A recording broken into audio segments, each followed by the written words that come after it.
দিদি ভাই চলে এসেছে, কি বলছে গিফট দেবে।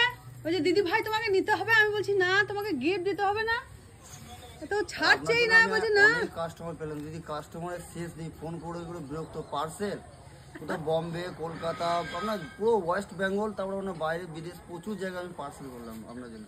তা আমার তরফ থেকে আপনাকে একটা ছোট্ট বললাম কিছু লাগবে না, দিতে হবে না, কিছু দিতে পারবো না। আমি একটা ছোট্ট গিফট বলছি, নিতে হবে দিদি। আপনি নেবেন না বলছেন, কিন্তু আমি বলছি আপনি নিতে হবে, ঠিক আছে?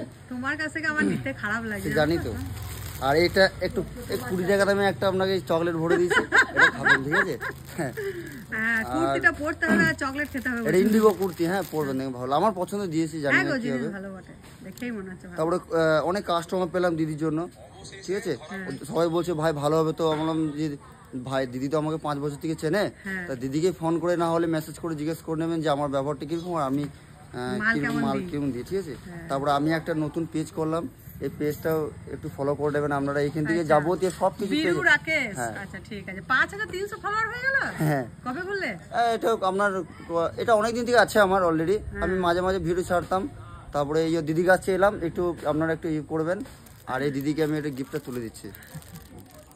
দিদি থ্যাংক ইউ। কিছু মনে করবে না, যে যতটা পেরেছে দিয়েছি, ঠিক আছে? আমার মানে তুমি দিচ্ছ এটাই খারাপ লাগছে, তোমার গিফটের কি দরকার আছে বলো তো? হ্যাঁ ঠিক আছে। হ্যাঁ।